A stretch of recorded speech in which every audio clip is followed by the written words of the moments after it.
song. Sometimes Asha does a song, then it kind of just capsulizes the talk. So I'm thinking, let's just go have coffee. Yeah.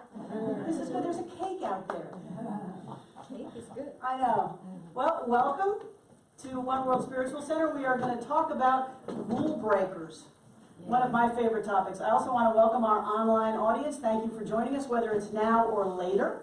We are so pleased to have you. You are part of our community, even though we cannot see you. We are so glad you're there.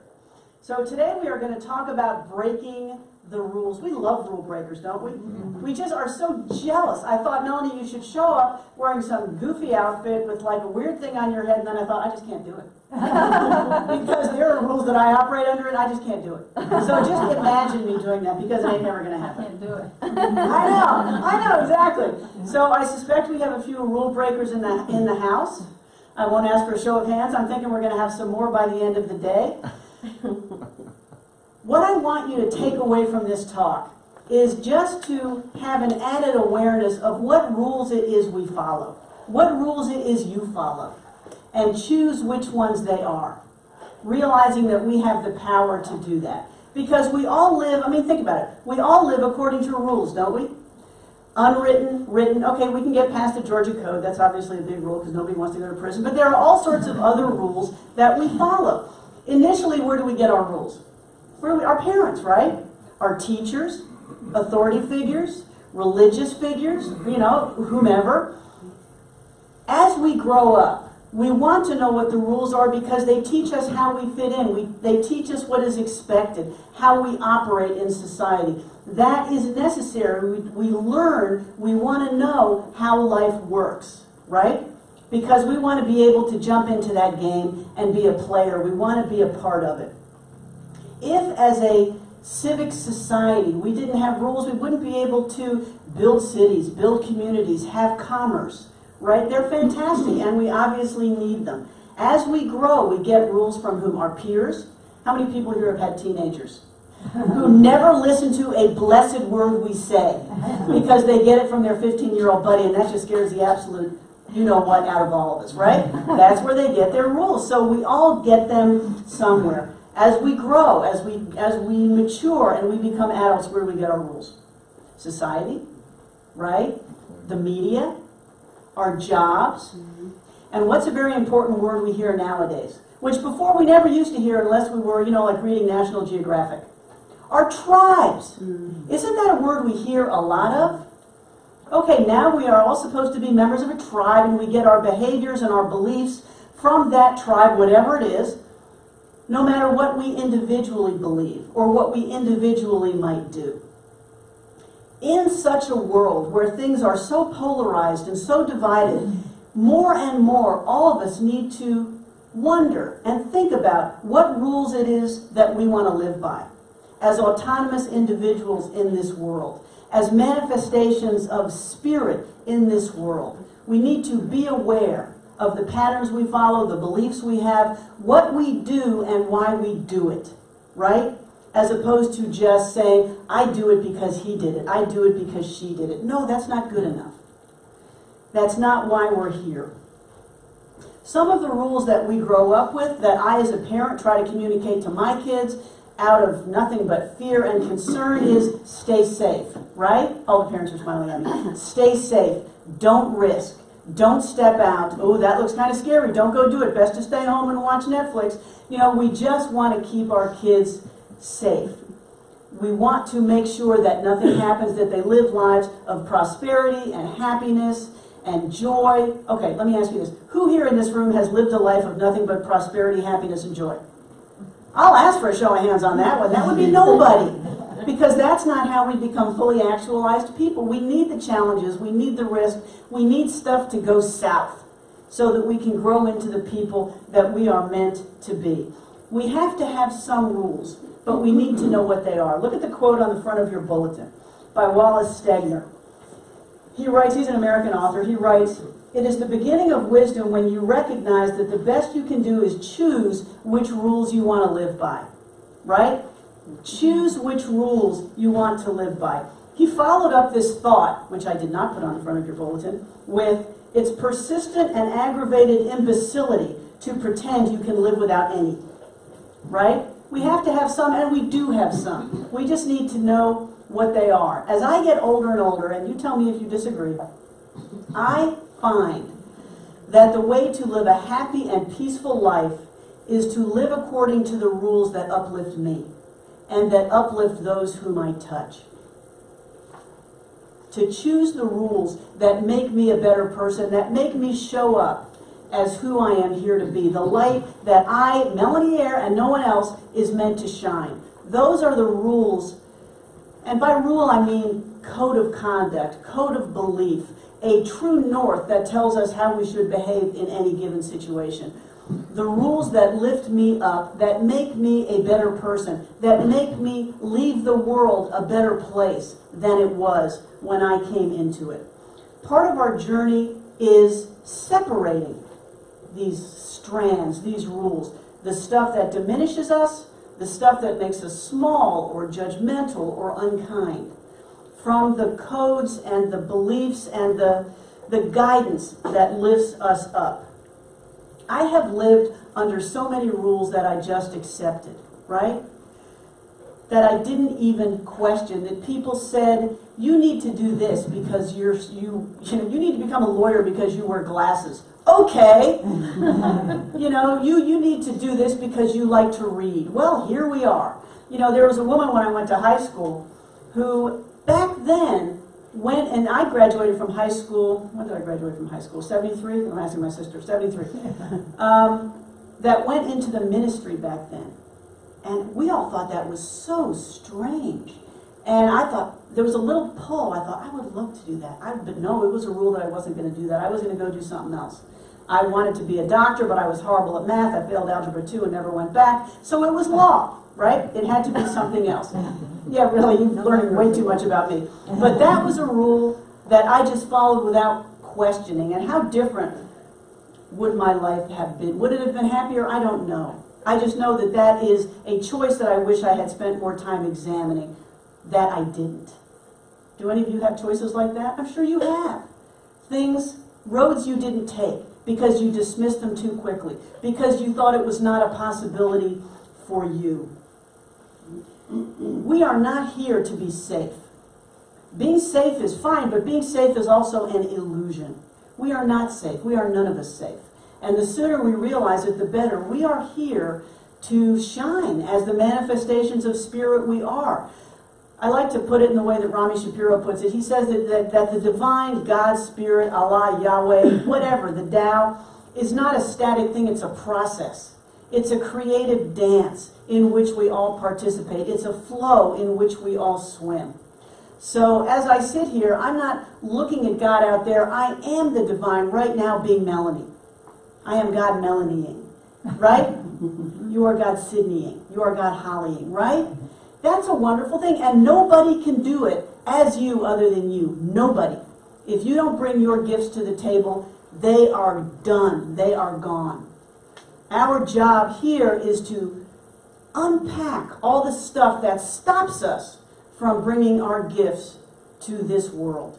We have a brief period of time in which to do it, and that is what the journey is for, to figure out a way to shine as only we can.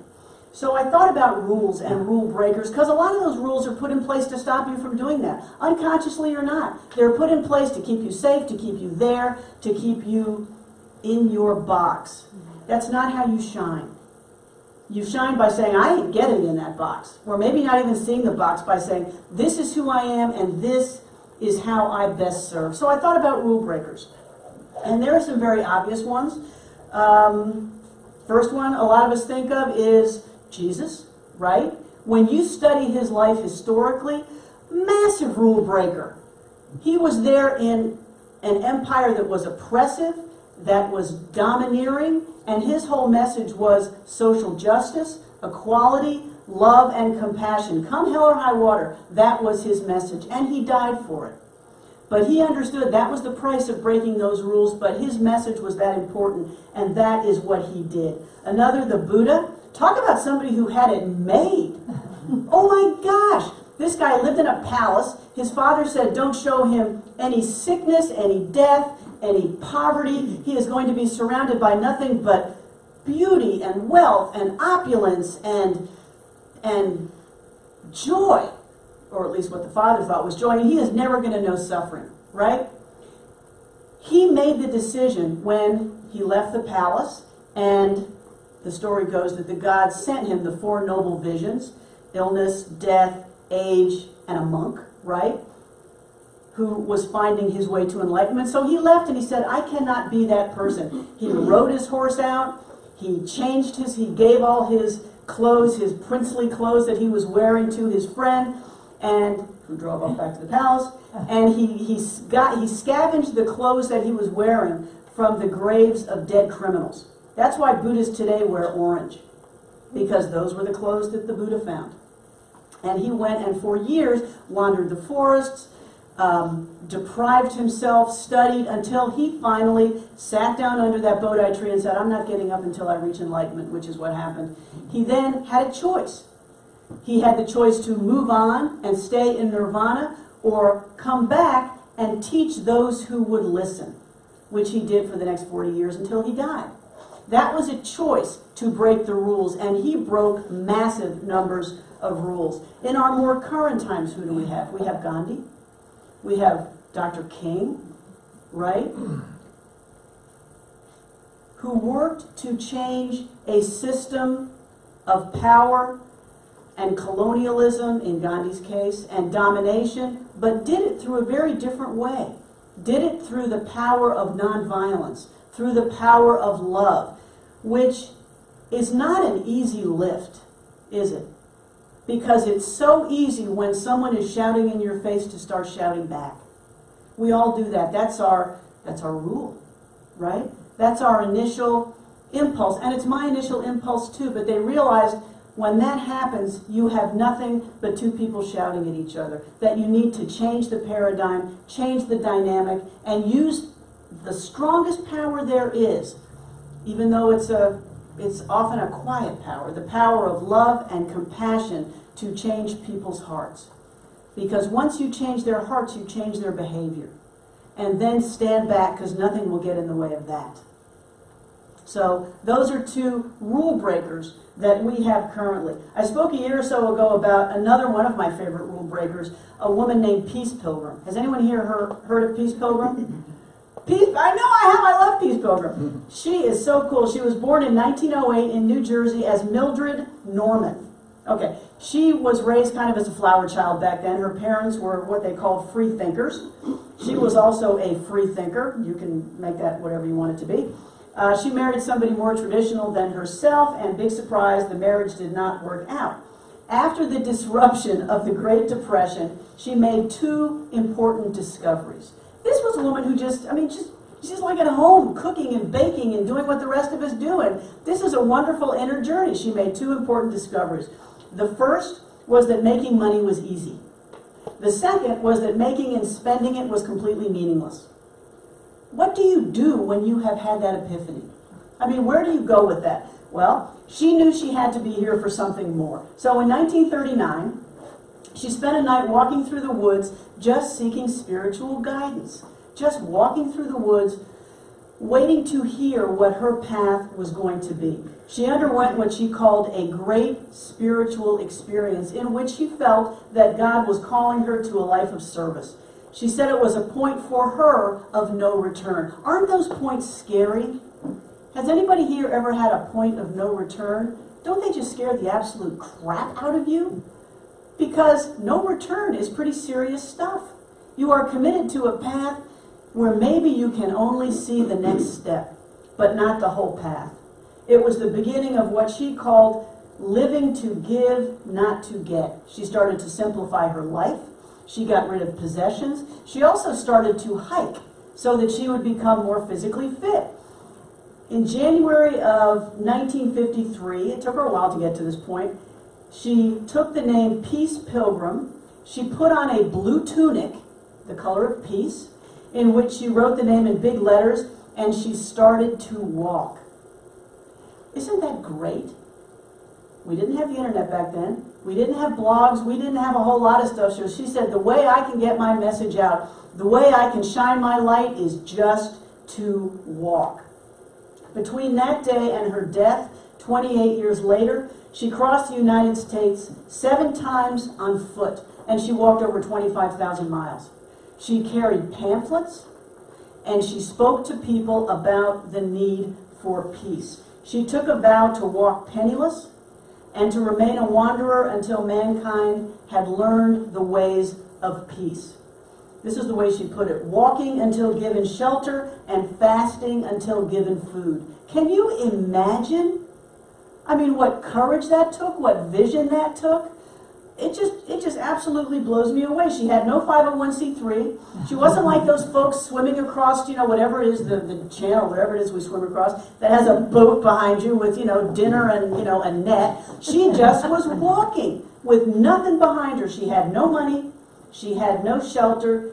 She just began walking for peace, talking to whoever was willing to take a minute and talk to her. Her message was this: this is the way of peace. Overcome evil with good, falsehood with truth, and hatred with love. Talk about breaking the rules. Can you see that at home? One of your relatives puts on a blue tunic, puts Peace Pilgrim on the back, and heads for the... Are you coming home for dinner? No, just going out for a walk. I mean, my God, we'd be filing papers on that person, wouldn't we? But what a visionary, and what a difference she made. Just walking.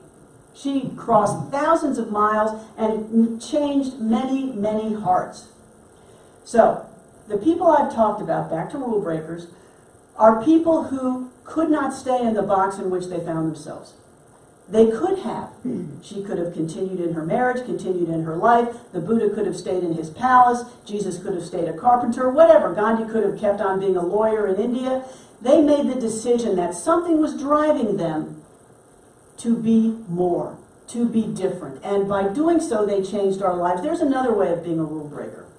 And this is just when nothing else works. This is becoming a rule breaker through what I call serial failure, right? When nothing else works. I just finished reading a book by Karen Armstrong, the lady who generated and brought about the Charter for Compassion, right? And she gave a 2008 TED Talk on compassion. She won the TED Prize.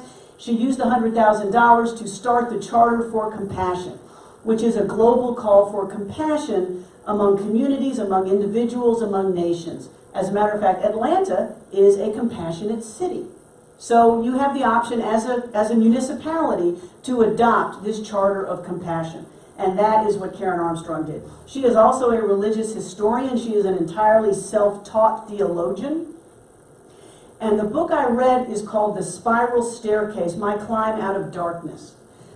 It is a great read. And what it is was her story of her personal journey as a young nun, through failure, through rejection, to being who she is today. A voice for tolerance and compassion, a national, a global speaker, somebody who truly makes a difference in how we all, individually and collectively, understand how all of us, whatever our faith tradition, are more similar than we are different.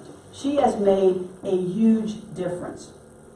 It's a travelogue, when you read this book, of how she found that the rules that she was given, that she thought would lead her to happiness, led her instead to despair, away from God and away from herself, and her journey back. It's a fascinating book. She describes her enthusiasm at entering the religious life at the age of 17. Everybody at the age of 17 is enthusiastic, right? About whatever you're doing next? Okay. She was going to go into the convent, she was going to learn all these rules, and she was going to be transformed. She was going to find God. Do you remember your enthusiasm when you were 17 at the stuff you were doing? There's nothing like it. It's just pure joy at the next step in this unfolding life. So that's what she was going to do. As she went through those next 7 years, what she found was increasing despair, as she found any notion of the divine becoming more distant. Why? Because the rules of her religious community did not bring her closer to the divine. Instead, what they did, they shut it off. They also distanced her from herself. She found her own heart closing down. She found her own emotions closing down. So what is that? That is a definition of a rule. That is a definition of a guideline that does not serve us. And it took her 7 years to figure that out. The silence, the arbitrary discipline, the hierarchy that was supposed to teach her her place, all just deadened her soul. She left the convent after 7 years and embarked on a life of academia. Why? Because people told her she was smart. She did well in school, so she went to St. Anne's College, and then she went to Oxford. This was what she was going to do. She was going to be an academic. She had distanced herself from God, or rather she felt God had left, if there even was a God. So her goal was to just be an academic. And what happened at that? She failed that too. She spent 3 years writing a doctoral dissertation on Alfred Lord Tennyson, okay, good poet, submitted it to the folks at Oxford, and it got rejected. She failed. Another path closed off. Now, this is not a woman who wanted to leave this path. She was like, oh my God, what do I do now? Okay, so she goes to teach at a girls' school, which she hated because she was really not enjoying it. Her body started betraying her. She found that she had epilepsy. It was undiagnosed. She could not maintain that job either, so she got fired from that. Okay, this woman's path is calling to her by a series of other paths just booting her off. Has that ever happened to you? Wouldn't it be nice to stay safe in something? But no, something was waiting for her, and the way she knew that is because nothing else would take her. She just kept getting booted from one path to another. She describes the trajectory of her life in this retrospective. She's now over 70, right? And so she's looking back, and she is at that distance. She is able to see what has happened. Sometimes you can't when you're too close to it. You really can't. Sometimes it takes some distance to see what's going on. She describes the trajectory as finding what she needed to do after she had failed or gotten booted out of just about everything else. She tried for years, faithfully, diligently, to follow the rules that she had been given. And at every turn, she failed. And what happened? Out of a place of darkness and failure and surrender, there was a light, and her own path emerged. But it would not have other than that. So she started to write. She wrote, "When I entered my convent, I thought I had embarked on a mystical adventure, like that of Percival and the other knights of the Grail. But instead of finding my own path, I had to follow somebody else's." She had to follow somebody else's. And what she found, she says, "As a result, I found myself in a wasteland, an inauthentic existence, in which I struggled mightily and fruitlessly to do what I was told." She said, "I had too clear a preconceived idea of what I was supposed to be, and I was not open to other possibilities." Has that ever happened to you? That's a key phrase. I found myself too bound up by preconceived ideas of what I was supposed to be, and unaware of the other possibilities. She went on to say, "The great myths show that when you follow somebody else's path, you go astray." Think about that. That's another scary thought. When we follow somebody else's path, we go astray. The hero has to set off by himself or herself, leaving the old world and the old ways behind. He must venture into the darkness of the unknown, where there is no path and no clear route. He must fight his own monsters, not somebody else's.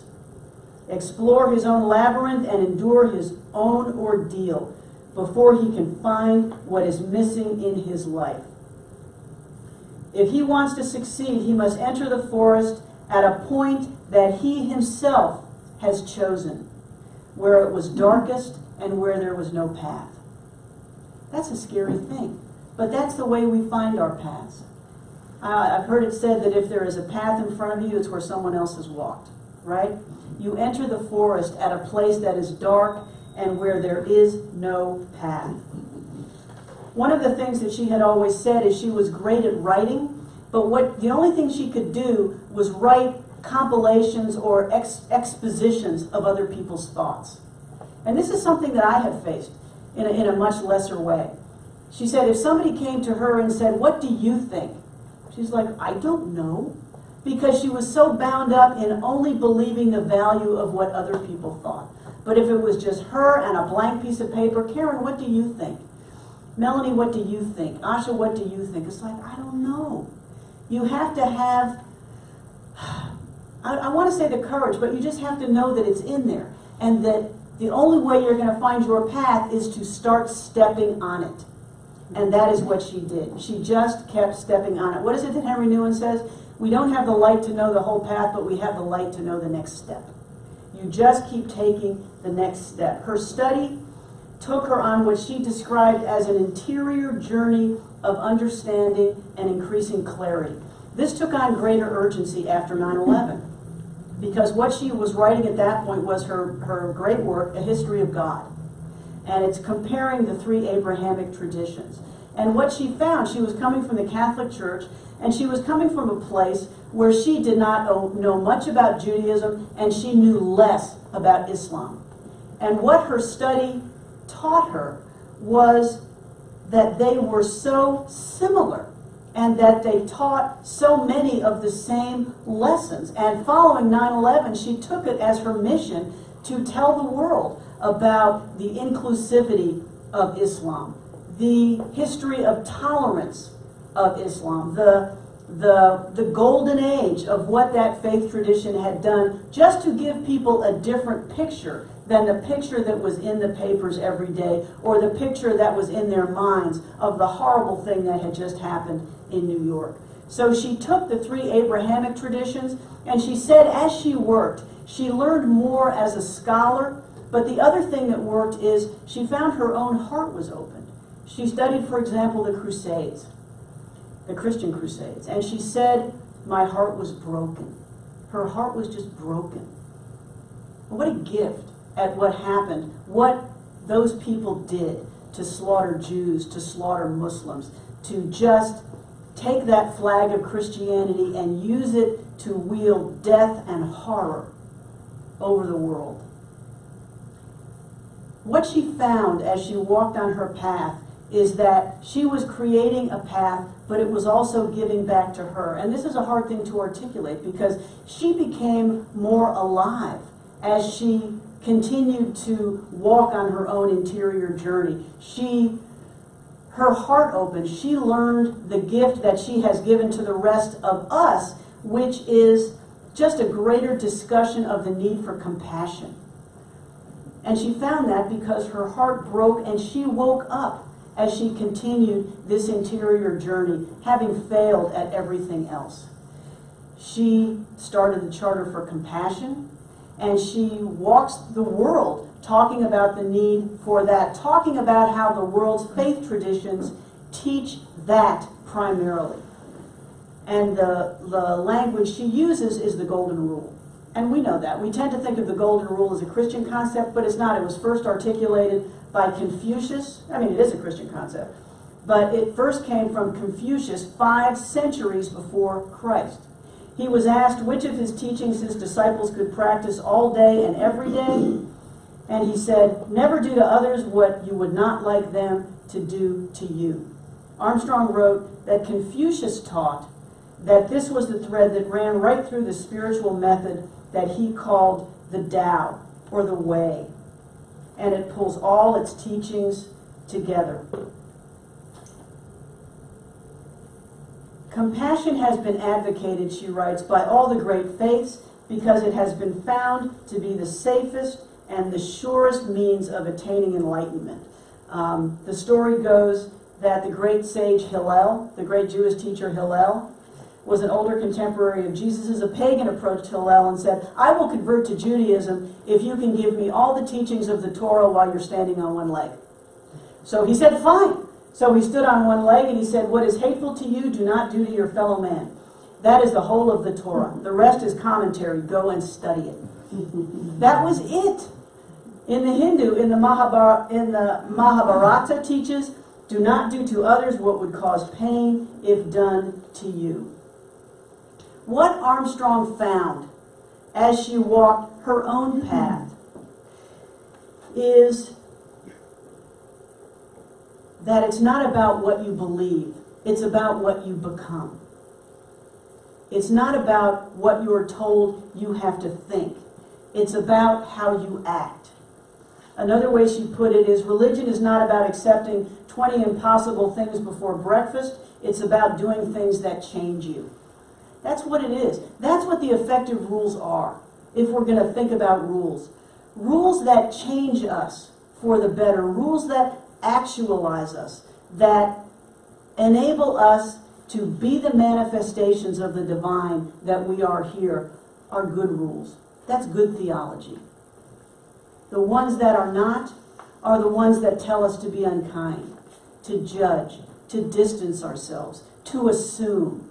In this world where apparently somebody has divided us all into tribes, think about the rules that you follow. Think about why you follow them. Think if they make you a more compassionate person, a kinder person, a person who shines as the piece of the divine that you are here on this earth. We all have the choice to think about that. We all have the choice to know what we do and why we do it. That's the takeaway